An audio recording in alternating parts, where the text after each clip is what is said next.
May number naman yan. Kung mamaya malalaman po natin. So, ayan po yung mangyayari.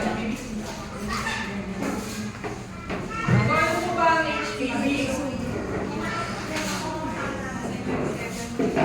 Human papilloma virus. Ito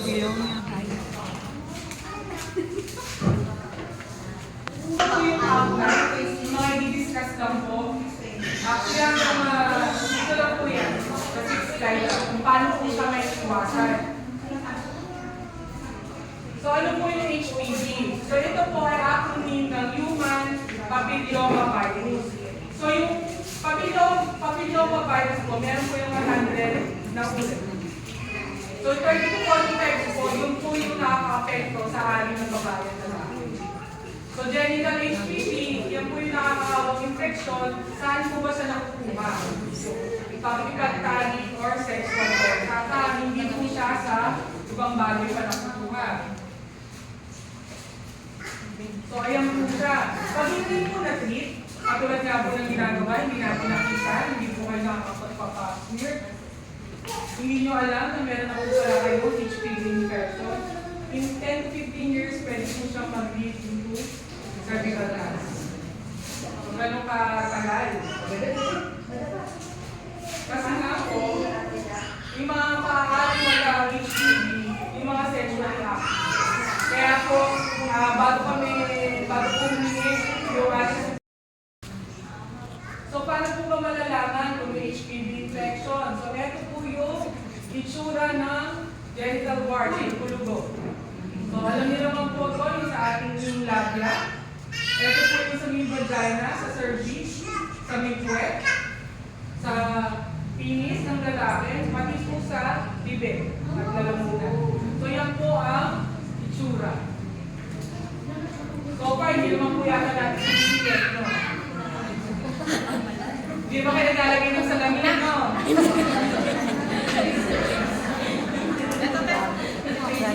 Kasi mamaya, bigla yung chinecheck pala.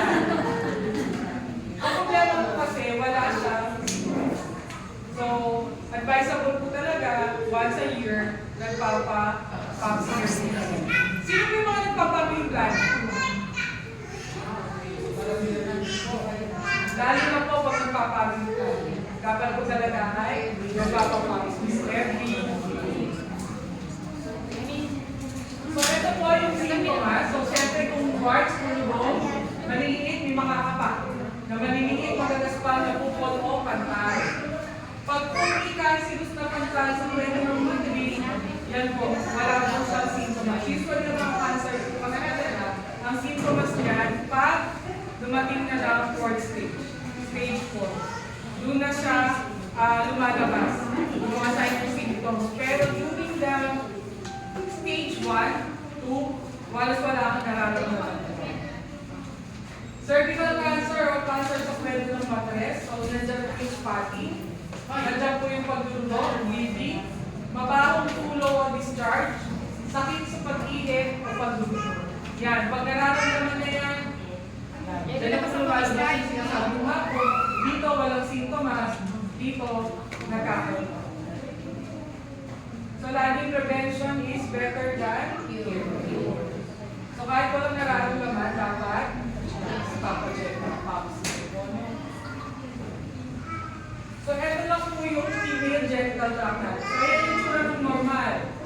Ayan po. Diba? Kinis.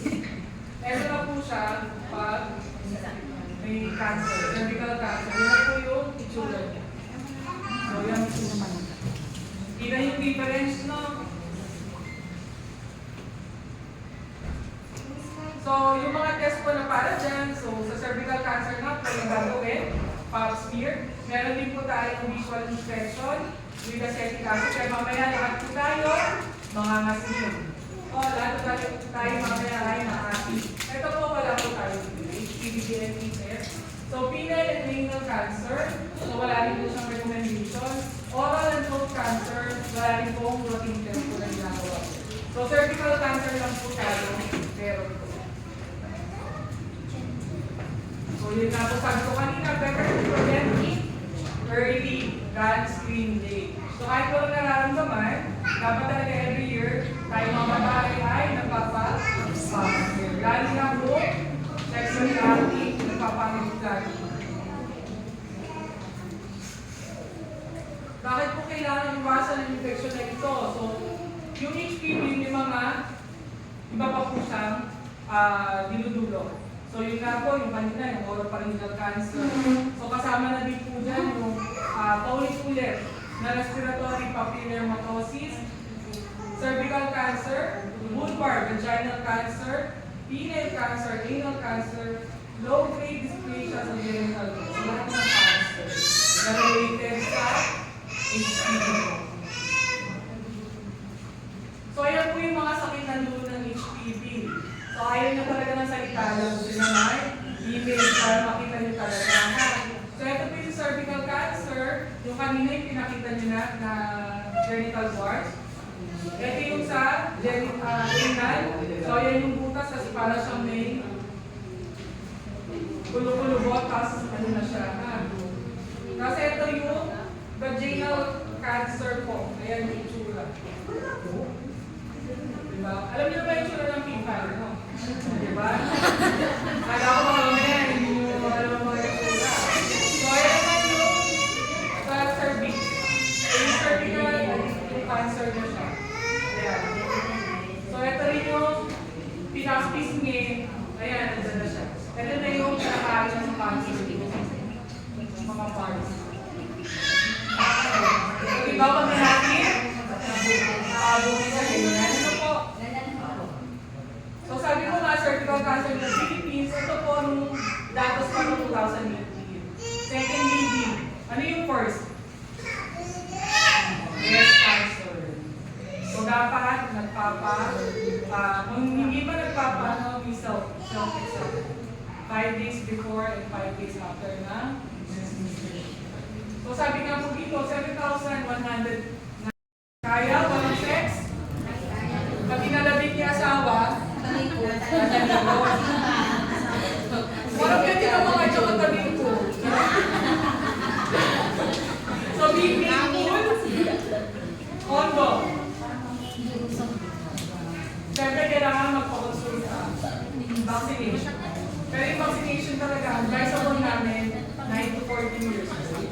Pag kasi more than ano na, saka expose na, hindi na rin po talaga siya. Mas okay pa rin sa mga 9 to 14 years old.